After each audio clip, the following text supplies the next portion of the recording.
শীতের মরশুমেও রাজ্যের একাধিক জায়গায় তীব্র জলকষ্ট। মালদার ইংরেজবাজার পুরসভার 25 নম্বর ওয়ার্ডে এখন পানীয় জলের জন্য হাহাকার। কল থাকলেও মিলছে না পানীয় জল। আবার অন্যদিকে মেদিনীপুরের কুণ্ডলবনি গ্রামে 1.5 কিলোমিটার দূর থেকে আনতে হচ্ছে জল। সাবমার্সিবল থাকলেও রক্ষণাবেক্ষণের অভাবে খারাপ হয়ে গিয়েছে সেটি। ফলত পানীয় জল নিয়ে তীব্র সমস্যায় গ্রামবাসীরা।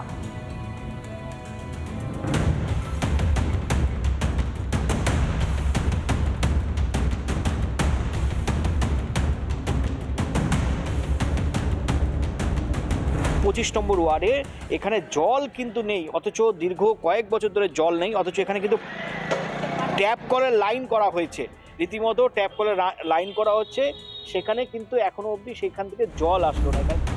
মালদার সবথেকে পুরনো পুরসভা ইংরেজবাজারের 25 নম্বর ওয়ার্ডে এখন পানীয় জলের হাহাকার। আমরা তো নামেরই শহরে বাস করছি, কিন্তু গ্রামের থেকেও খারাপ এমন অবস্থা। সবাইকেই জল কিনে খেতে হচ্ছে। এর থেকে গ্রামের অবস্থা ভালো? এর থেকে গ্রামের অবস্থা ভালো, ঠিক।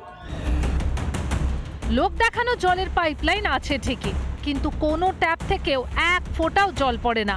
অভিযোগ বারবার পুরসভাকে বলেও সমস্যার সুরাহা হয়নি। বাইরে থেকে জল কিনে পান করতে হচ্ছে এলাকাবাসীদের। কেন্দ্রের টাকার 9-6-এর অভিযোগ বিজেপির। এখনো পর্যন্ত এই প্রজেক্টটাকে সম্পন্ন করা যাচ্ছে না। বারে বারে তৃণমূল কেন্দ্রীয় সরকারকে দোষারোপ করে টাকা দেয় না, কিন্তু কেন্দ্রীয় সরকার যখন টাকা দেয় সেই টাকাগুলো প্রপার ইউটিলাইজেশন আমরা দেখতে পাচ্ছি। শুধু আশ্বাস দিয়েই খালাস তৃণমূল। আমাদের যে জলের সমস্যাগুলো, শহর বাড়ছে তো লোক সংখ্যা বাড়ছে, শহর বাড়ছে মানে উপরে বাড়ছে, এরিয়া বাড়ছে না, লোক সংখ্যা বাড়ছে, তো তাদেরকে সকলকে যাতে পানীয় জল দেওয়া যায় তারই ব্যবস্থা। এ তো গেল রাজ্যের একটি পুরসভা এলাকার ছবি। এবার গ্রামাঞ্চলেও পানীয় জলের জন্য হা পিত্তেশ করে বসে থাকার ছবিটাও দেখুন। দেখুন, পাম্প বসেছে, সরকারি টাকায় খরচ করে পাম্প বসেছে বটে, তবে এই পাম্প এখন রয়েছে শোপিসের মতো। এই পাম্প দিয়ে এক ফোঁটাও জল পাওয়া যায় না। মেদিনীপুরের কুণ্ডলবনি গ্রামে সরকারি টাকা খরচ করে বসানো হয়েছিল সাবমার্সিবল পাম্প। কয়েকদিনের মধ্যেই খারাপ হয়ে যায় সেই পাম্প মেরামতের উদ্যোগ নেয়নি প্রশাসন। প্রায় 1.5 কিলোমিটার দূর থেকে পানীয় জল বয়ে আনতে হচ্ছে গ্রামবাসীদের। এখানে জলাই নাই, আমরা জল আনি নদীর থেকে জল আনতে? হ্যাঁ, নদীর জল আনি। সেটা তো প্রায় 1.5-2 কিলোমিটার। হ্যাঁ, 1.5-2 কিলোমিটার। পানীয় জলের সমস্যা দীর্ঘদিনের। তৃণমূল পরিচালিত পঞ্চায়েত মানুষকে ন্যূনতম পরিষেবা দিতে ব্যর্থ, দাবি বিজেপির। এদিকে সাবমার্সিবল পাম্প বন্ধ, জানেনই না স্থানীয় পঞ্চায়েতের উপপ্রধান। পানীয় জল, রাস্তাঘাট পরিষ্কার, রাস্তায় লাইট, এগুলো কোনোটাই সঠিকভাবে না পশ্চিমবঙ্গের কোনো অঞ্চলে নেই তৃণমূল শাসন। সাবমার্সিবল পাম্প করেছি তো 3টা, সেইটা তো বন্ধ হয়ে পড়ে আছে, সেইখানেই তো না কোনোভাবে বন্ধ হয়ে পড়েনি সাবমার্সিবল পাম্প। আমার অঞ্চলে 18টা সংসদ, কোথাও কোনো সাবমার্সিবল পাম্প বন্ধ হয়নি। আমরা নিজেরা গিয়ে দেখে এসেছি, প্রয়োজনে আপনাকে আমরা ছবিও দেখাতে পারি। দেখান, যদি এটা হয়ে থাকে কালকে আমি স্টেপ নেব। কয়েকদিন আগে মুখ্যমন্ত্রীর ধমকের মুখে পড়েছিল পিএইচই দফতর। তারপরও যে কর্তাদের হুঁশ ফেরেনি তা এই ছবিগুলি থেকেই স্পষ্ট। রিপাবলিক বাংলা। দীর্ঘদিন ধরে চিকিৎসক নেই। পরিকাঠামো তৈরি থাকলেও চিকিৎসকের অভাবে স্বাস্থ্যকেন্দ্রে চিকিৎসা পাচ্ছেন না উত্তর 24 পরগনার হিঙ্গলগঞ্জের সাহেবখালী এলাকার বাসিন্দারা। চিকিৎসার জন্য আসতে হচ্ছে 25 কিলোমিটার দূরে বসিরহাটে। চিকিৎসকদের দাবিতে স্বাস্থ্যকেন্দ্রে বিক্ষোভ এলাকাবাসীর। কেন এভাবে সরকারি টাকার অপচয় হচ্ছে, উত্তর নেই প্রশাসনের কাছেও।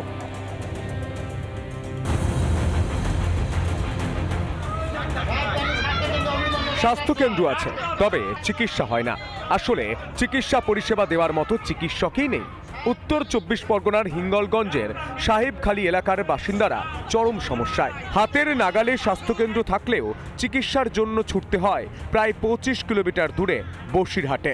এদিন চিকিৎসকের দাবিতে হাতে প্ল্যাকার্ড নিয়ে বিক্ষোভ এলাকাবাসীর।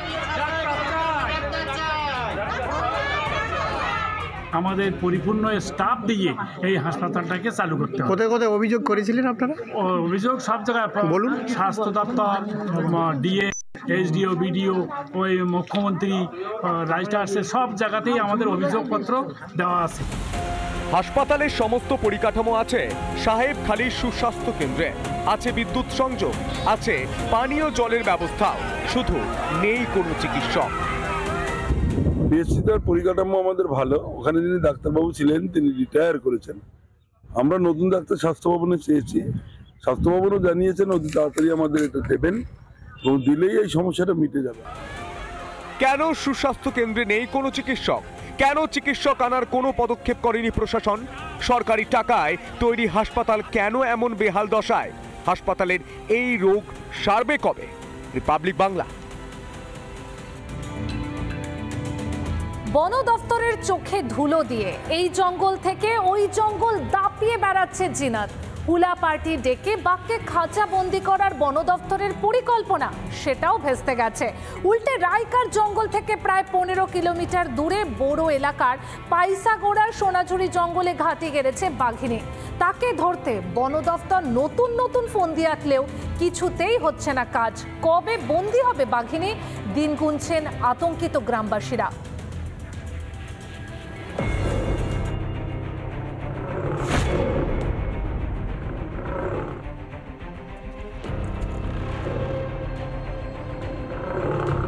বন দপ্তরকে একেবারে নাকে দড়ি দিয়ে ঘোরাচ্ছে বাঘিনী।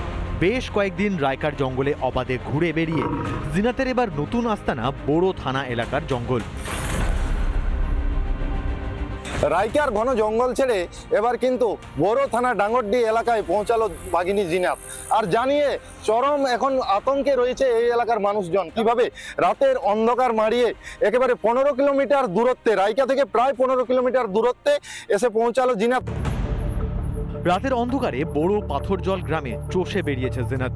সকাল হতেই মিলেছে তার প্রমাণ, আলু খেতে মিলেছে বাঘের পায়ের ছাপ। ঘাটিপাড়ি জঙ্গলে কতক্ষণ হলো আগে? কতক্ষণ আগে? শুনছি নাকি রাত্রে এসেছে, তারপরে এখন কখন আসছে কি করে ঘনত্বে কিন্তু খুব কম, এবং সেই জায়গা কেন পছন্দ করলো জিনাত এবার তা নিয়ে কিন্তু সংশয়ে রয়েছে বন দপ্তরও। আশঙ্কা করা হচ্ছে লোকালেও হানা দিতে পারে জিনাত, যে কারণে এই এলাকা ঘিরে রেখেছে বন দপ্তরের কর্মীরা। এখানে বড় থানার পুলিশ কর্মীরা এসেছেন এবং এই যে ডাঙ্গরডি এলাকা দেখছেন, ঠিক এই এলাকাতেই জিনাতের এখন অবস্থান। এক রাতে জিনাতের বাসস্থান পরিবর্তন কাজ বাড়িয়েছে বন দপ্তরের। পাইসাগোড়ার সোনাঝুরি জঙ্গলে ঘাঁটি করেছে বন দপ্তরের আধিকারিকরাও। স্থানীয়দের সতর্ক করতে চলছে মাইকিং। বাঘিনীকে খাঁচাবন্দি করতে তৈরি করা হয়েছে টোপ, নিয়ে আসা হয়েছে দুটি মহিষের বাচ্চাও। চতুর এই বাঘিনী কি আদৌ নতুন খাবারের লোভে টোপ গিলবে? কখন উদ্ধার হবে সেদিকেই তাকিয়ে রয়েছে স্থানীয় মানুষজনেরা, বন দপ্তরের কর্মীরাও কিন্তু তাকিয়ে রয়েছে সেদিকেই। পুরুলিয়া থেকে অরবিন্দ মাহাতোর রিপোর্ট, রিপাবলিক বাংলা। দখল হয়ে যাচ্ছে খেলার মাঠ। বালি মাফিয়ারা মাঠের মধ্যেই জমা করছে বার্লি। খেলার মাঠ কেটে তৈরি করা হচ্ছে চাষের জমি। প্রতিবাদে বীরভূমের রঙ্গাইপুরে রাস্তা অবরোধ করে প্রতিবাদ স্থানীয়দের। শিউড়ি সাঁইথিয়া রাস্তা অবরোধ করে এলাকাবাসীরা। অবরোধের জেরে তৈরি হয় যানজট, পরে পুলিশের হস্তক্ষেপে উঠে যায় অবরোধ। ছিল সেটা এখন আস্তে আস্তে সবই জমিগুলো আস্তে আস্তে জবরদখল করে নিয়ে নিচ্ছে। কিছু কোটিপতিরা টাকা খুইনে পাট্টা করে নিয়েছে, তার বিরুদ্ধে আমরা অবরোধটা করব। কারা আছে? বিরোধী থাকবে, পুলিশ প্রশাসন থাকবে, কোনো কাজ পেছি না তো। অবৈধ পাট্টা দখল করেছে, কারণ পার্শ্ববর্তী জমি সে এগিয়ে চলে আসছে। কেউ খাস পড়েছিল, তারা যারা ছিল তারা দখল করছে, এরকম ভাবে দখল হয়ে যাচ্ছে। এই মুহূর্তে যে ব্রেকিং নিউজের দিকে নজর রাখবো, পথ দুর্ঘটনায় মৃত্যুতে ধুন্ধুমার। ঝাড়গ্রামের গোপীবল্লভপুরে পথ দুর্ঘটনা, ট্রাকের ধাক্কায় মৃত্যু এক বাইক আরোহীর। ট্রাকে আগুন ধরিয়ে দেয় উত্তেজিত জনতা। গোপীবল্লভপুর হাতিবাড়ি রাজ্য সড়ক অবরোধ, পুলিশকে ঘিরে বিক্ষোভ দেখাতে থাকে এলাকাবাসী। ঝাড়গ্রামের গোপীবল্লভপুরে পথ দুর্ঘটনাকে কেন্দ্র করে উত্তেজনা। ট্রাকের ধাক্কায় মৃত্যু এক আরোহীর। ট্রাকে আগুন ধরিয়ে দেয় উত্তেজিত জনতা। দেখতেই পাচ্ছেন সেই ছবি, কিভাবে দাউ দাউ করে জ্বলছে ট্রাকটি। গোপীবল্লভপুর হাতিবাড়ি রাজ্য সড়ক অবরোধ করে উত্তেজিত জনতা, পুলিশকে ঘিরে বিক্ষোভ দেখাতে থাকে এলাকাবাসী।